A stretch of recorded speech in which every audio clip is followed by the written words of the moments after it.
Hiyubu Kyosuke joined the army to use his powers and help humanity. But soon, his most trusted superior received a predomination that Hiyubu would destroy the world and decided to shoot him. Managing to survive, Hiyubu decides to create a criminal Esper organization called Pandra and destroy the world. Espers are people with super abilities divided into categories based on their strength. There are hundreds of thousands of level 1 to 3 Espers around the world, but only 3% of the Espers can reach level 4 or 7. Our story begins when we see a young child named Hiyubu Kyosuke boarding a boat to Japan. Upon arriving at his destination, he meets Tsubomi, a wealthy researcher who worked with his father. Hiyubu's father recently passed away and expressed his will for his son to live with his ex-colleague whom he trusted the most. He gets to meet Tsubomi's daughter called Fujiko. She quickly befriends him and starts acting as an older sister, making him feel more comfortable in this new unknown country that will be his new home. But she also decides to prove to him that he won't ever feel alone, by showing that she's also an Esper, making his luggage float. Sometime later, after moving into the Tsubomi's house, we see Hiyubu writing a letter to his deceased father. Fujiko suddenly appears in the room while floating, taking the letter from him to read. Embarrassed, Hiyubu uses his S powers and takes the letter from her, surprising her, as she, a high-ranked Esper, couldn't even suppress his power. The Japanese military shortly enters the room accompanied by Tsubomi and invites to join their new Esper special unit, explaining they want to use it to help the world. Hiyubu gets fascinated by Captain Heiji's proposition but asks to think about it. At night while laying in bed, Hiyubu remembers the time he spent with his father. His father was initially a famous Esper researcher, who usually performed his wife, but one of those tests backlashed, making her lose her life. He started to treat Hiyubu badly and ignored him because Hiyubu, who inherited his mother's powers, wanted to save people. His famous last were for him to live as a normal human, used as a living military weapon. Even so, after pondering about his father's words and the possibility to help the world, Hiyubu makes his decision and chooses to join the special unit with Fujiko. 1 year later, the two get involved in an accident with a naval officer, forcing the army to discuss the possibility of disbanding the special Esper unit. But Heiji proposes to make a bet with the naval army. He proposes for the incident to be forgotten if one of their Espers can beat Zero, the brand new Japanese fighter plane. Heiji chooses Hiyubu to represent the Esp unit in combat with the Navy fighter, as he's the one with the greatest potential. But he struggles with training for the upcoming match, as his father's words keep coming back to his mind, haunting him. One of his colleagues tries to give him strategic advice to use another weapon in the match, but he refuses, pointing out that every fighter plane has the same weakness, its cockpit. In other words, he just needs to shoot his weapon once, at the pilot's head, scaring his colleague with his deadly eyes. On the day of the duel, Hiyubu finds out the pilot representing the Navy is the same one of the incident. The match begins, but Hiyubu has a hard time as his father's words keep coming to his mind. But he remembers Heiji's words about him having a gift to save people, and overcomes his fear. He evades the fighter plane attacks and wins the duel by shooting the cockpit. Just then, 3 dolphins show up and reach Hiyubu and the others through Esp and appeal for their assistance as a US submarine pursues them. One of the dolphins is killed by a torpedo. The Esp unit is able to save the other 2 and fend off the pursuer with the aid of the Navy fighter. However, before leaving, the dolphins warn Hiyubu about a grim fate waiting for him and his comrades. Years later, after Hiroshima was bombed by an atomic bomb, Hiyubu visits Heiji, the person he trusts the most, and the latter reveals that Japan will surrender and the majority of the Esp unit is dead. But Heiji has a premonition that Hiyubu's powers will eventually destroy the world and decides to end him right there. Heiji shoots him twice in the chest and then puts on a bullet to his head. Miraculously, Hiyubu survives and gets up, instantly killing Heiji in return, while swearing vengeance on the normal humans who betrayed him and his friends, and decides to create an organization called Pandra to accomplish his goal. Fast forward to several years later, Hiyubu became a level 7 Esper, while also being the strongest in the world. Over the past years, he's been mastering his Esp skills to the point of having several different abilities, from teleportation, hypnosis, fire, and a few others. We see him, who now has natural white-colored hair, destroying an entire army before turning himself into the authorities. While preemptively invoking his right to be silent and joking, he must wear a school uniform. He is then taken to a special Esper jail. Upon his arrival, Hiyubu encounters Andy Hinamiya, an Esper prisoner who strangely possesses no discernible special abilities. Hiyubu offers Andy the option to join Pandra after they cause some ruckus, and both are taken to solitary confinement. During lunchtime, the cook puts some drugs in Hiyubu's stew, but he notices it and gives the drugs to Andy instead. While brawling with another prisoner, Andy is unable to defend himself because of the drug's effect. He takes many punches to the gut before losing consciousness. He then wakes up in a surgery room and gets freed by Hyobu, who informs him that the prison is being utilized as a location for unauthorized Esper experimentation. Together, they arrive at the location where Ejiri, a young Esper child, is being detained. The jail warden sends a monster made by uniting numerous Esper body parts to attack them. During the first stages of the fight, it seems to be at par, with Hyobu even managing to strike down. During the fight, Hyobu notices a glimpse of Andy's power. Hyobu deactivates his limitation and is able to unleash his true power, ultimately killing the beast. In the end, the three manage to escape and get picked up by other Pandra members, and Andy is welcomed aboard their base of operations, the ocean liner ship Catastrophe. However, Andy manages to be alone and reveals himself to be a spy sent to infiltrate the organization, and contacts his superiors. A week has passed since Hyobu rescued Ejiri. Hyobu explains to the team that Andy has the power to neutralize all ESP, and that being close to someone who uses ESP powers might cause symptoms like migraines, nausea, or toothaches. Due to problems with Andy's background and the fact that they cannot read his mind with ESP powers, Magi is wary of him. But he cannot focus on investigating, as Pandra has a new mission to smuggle some weapons. They meet a mafia boss named Carlo, Hyobu's friend from World War II. He notes that Hyobu is still looking young despite being over 80 years old, as he uses his ESP abilities to regenerate himself and look young.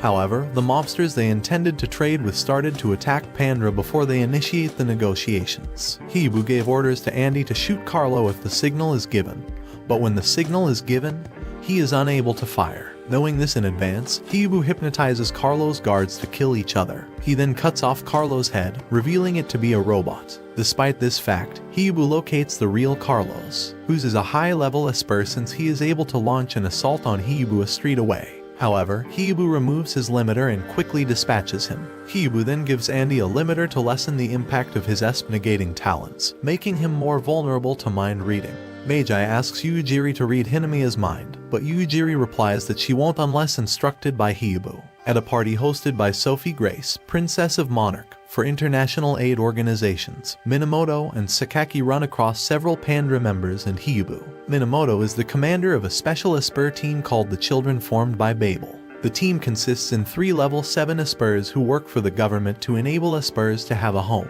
making Pandra their enemies, because Hyobu wants to create his own government. Hyobu and his group are approached by Minamoto and Sakaki, but they manage to escape unnoticed. Later, it is discovered that Sophie is also missing. It is revealed that Sophie is in Pandra's custody as part of their effort to safeguard the princess from an assassination plot at Ejiri's request. Meanwhile, Sakaki and Minamoto question the authorities and attempt to access the data on a USB flash drive Sakaki stole from Hyobu's pocket. Sophie befriends Ejiri and decides to accompany Andy as they stroll through the city. Hyobu about to trick them into a trap. Meanwhile, the princess arrives at an abandoned orphanage and recalls meeting Ejiri as one of the orphans being fostered there before disappearing mysteriously. The mastermind of the assassination plot finds them and wants to kill her because she protects the Spurs. Still, Minamoto, who had previously identified the adversary by studying the papers, quickly takes the police with him. The criminal fires at Sophie, but Andy shields her by taking the bullet to the shoulder, and Hyobu disarms him before he is taken into custody. Despite Sophie's promise to take care of Ejiri, she chooses to stay with Hyobu and the others and bids her farewell. As the catastrophe reaches the coast of Japan, Andy is exploring the ship as he was ordered by his superiors. The ship is suddenly assaulted by Babel members who send the children to sneak aboard. Hyobu goes after Kaoru, their leader, by himself. They start fighting, each attacking with their barrage, which seems to be evenly matched. Meanwhile, Andy gets captured by AI and Shiho, who steal the ship's master key from the squirrel and use it to breach the catastrophe's central computer. Kaoru realizes that their goal has been met and stops fighting Hyobu. He then heads to the ship to check on his team and regroup them. After getting back together, the Pandra members launch a counterattack. Andy uses his second Esper power to temporarily nullify the powers of anybody he touches, and subdues Fujiko to remove the hack's control.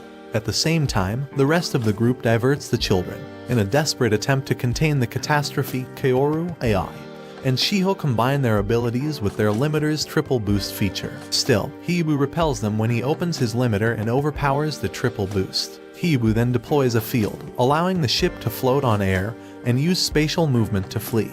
Andy is given the responsibility by Meiji, Momiji, and Yo to accompany Ajiri when they are called back while the catastrophe is being repaired. Hibu, in the meantime, sneaks into a Babel medical center to conduct some tests on his body. A birthday celebration is planned for Hibu back at the catastrophe. Almost all the members award him with presents except Andy, who says he didn't know about it and promises to bring something next year. This triggers Hibu to think about his medical results, which shows he has a limited amount of time remaining to live. Hibu tells the others that their next task is to steal a brand new ECM device created in the US. Andy then sends a message to his superiors, explaining Hibu's next course of action. When the mission starts, Minamoto's squad ambushes Hibu and the rest. Kaoru, who had just learned about precognition of the impending destruction of the catastrophe, stops Hibu, proclaiming that she will capture him. Hibu attacks Kaoru with full power, rendering her unconscious. Meanwhile, Andy takes advantage of the situation and tries to finish his mission, to steal the ship's defensive mechanism named Ihachigo. Hibu is stopped by Kaoru from heading to Andy's location, and despite having an extremely fatigued body, he uses his full power to deal with her, knocking her unconscious. Hibu then finds Andy in front of Ihachigo and states he always knew Andy was a spy, but now he has no choice but to assassinate him. Andy makes use of his abilities to disable Ihachigo's cloaking device, leaving the catastrophe vulnerable to a US military attack. After learning about the situation from Meiji and the others, Minamoto confronts them. He then explains that Babel's true goal was to capture Pandra to stop the onslaught, allowing them to depart and aid Hibu and the others. A task team breaks inside the ship and imprisons Ajiri while Hibu is occupied fighting off dozens of battle drones dispatched by the US Army. Instead of shooting, Andy tries to stop his boss from taking her by talking to him. However, Andy's superior betrays him, shoots him in the chest, taking Ihachigo and fleeing away. Soon after, Andy awakens to discover that the bullet was stopped by his limiter, leaving him unharmed. Meanwhile, Hibu starts to feel like his body reached a point where he will fade away. He then uses his last remaining strength to annihilate a single motion before passing out. However, the catastrophe is ultimately sunk after taking one more shot, with everyone aboard having left the ship, except for Hibu and Andy. Andy saves Hibu from drowning, and Babel comes to help them both. Fujiko and Sakaki take Hibu to the Tsubomi estate to get treated, while Aburo gets the US transmitter chip out of Andy's body and destroys it. On Kaoru's order, Shiho holds Aburo back and asks her where Hibu is. Andy talks the girls into taking him with them. When they get to the mansion, Hibu asks Andy about the man who talked to them on the catastrophe. Andy confirms Hibu's suspicions that the man is Heiji Sayatome, who is still alive for some reason. Sakaki tells the girls that Hibu is dying, and Kaoru offers to give him some of her blood to save his life. Now that Heiji has both Ajiri and Ihachigo, he plans to use both of them to stop the Esper revolution that Kaoru and Hibu are planning to start. Sometime later, Hibu leaves on his own, even though he is still not fully healed, despite Kaoru's pleas, and accepts Andy's offer to go with him. The two then leave to face Heiji and get Ajiri back. They go to the home of Andy's former contact and force him to accompany them to the facility where Ajiri is being held. However, the agent manages to notify his friends about them in secret. The two reach there only to discover that Ajiri is no longer there, and after a brief talk with Heiji, who discloses his intention to use her to kill Kaoru. Finding themselves in an ambush, Andy and Hibu struggle to get away until the enemy catches them, but Meiji and the others are able to save them in time. The Pandra members gather once more. Hibu understands that Heiji's next target is Norman Green, the recently elected mayor who supports Esper protection measures, so they head to New York. When they arrive, they locate Ajiri. The team heads out to retrieve her, but she defeats Meiji, Momiji, and Yo while in some sort of trance. Andy manages to find her and follow her to the site of Green's inauguration, but gets restrained by the police. Luckily, Minamoto and Sakaki appear and save him. They tell him that they are working with the city to thwart Heiji's plot to have the new mayor slain by an Esper and change the future. Andy manages to stop Ajiri from attacking Green, but she unleashes a hypnotic trance that affects everyone else in the vicinity to spark a riot, except for Andy and his companions who didn't get affected. Hibu appears and approaches Ajiri to free her mind as the riot spreads throughout the city, but her hypnosis forces him to face his own delusions of the past. As a result, he unlocks his powers despite knowing that, given the state of his body, doing so could kill him. After successfully rescuing Ajiri, Hiyubu's powers start to go rampage, so he begs Andy to take her away before his powers destroy him.